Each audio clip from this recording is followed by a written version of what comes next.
It's a 1974 Piper Super Cub.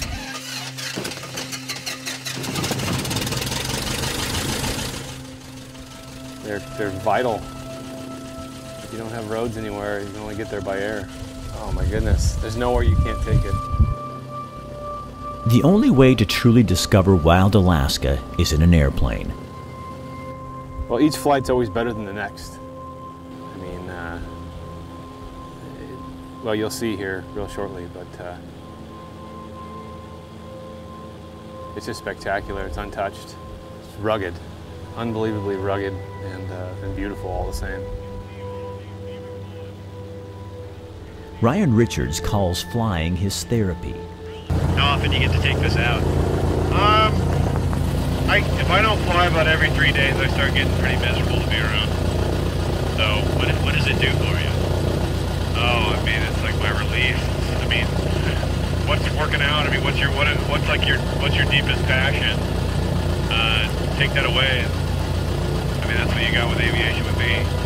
As you glide over mountaintops and through canyons, over rivers, you can't help but wonder how many other humans have actually laid eyes on this land. I can fly 5 minutes from this location here and find places likely nobody has ever seen and certainly never set foot on. Alaska is like that.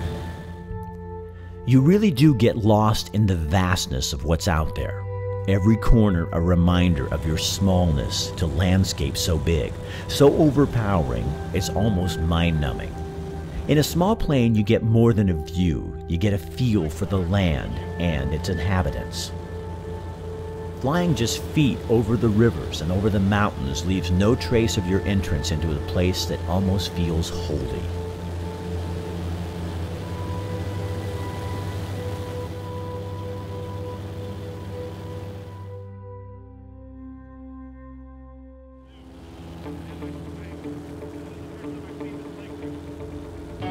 As we climb over a mountain, Ryan, who plays in these hidden ravines and valleys all the time, spots something he's never seen before, something out of the ordinary.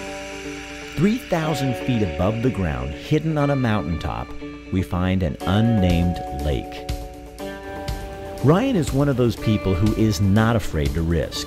He thrives on adventure, and while I do too, to some degree, landing in an unknown lake, not knowing whether it's big enough to get out, creates perspiration along my back. But my mind and my heart are soaring with excitement.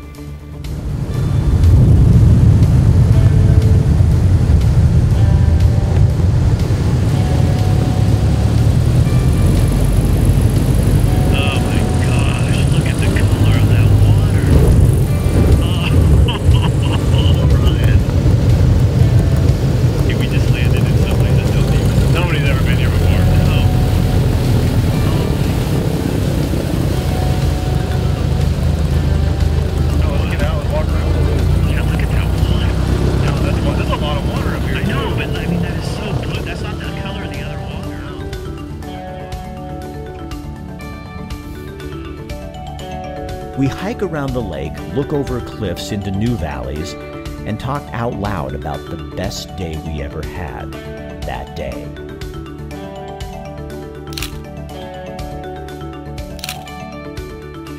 Knowing it will not last forever. As long as I live, I will remember that day. That day and the lake and the feeling of being in a place where only God sets foot. So this is what makes Alaska so cool, is you can go, you can go places like this, land your plane, if you're with Ryan, come in, name your own lake, which we are deeming this Richards Lake because Ryan Richards and Richard Dancer, and go away and have a story to tell. Plus, what makes it really fun is that if something happened and we couldn't get out of here, we'd be in trouble. But that's what makes adventure, and that's why you do things that are a little risky, and that's why you do things that are a little out of the box, because I think we're all tired of sitting behind a computer and a typewriter and sick of Facebook, sick of all that crap. And this is not Facebook. This is not social media. This is the real world. I hear a lot of people talk about going back to the real world. I kind of would question whether going back is really the real world. I think I found it in Alaska.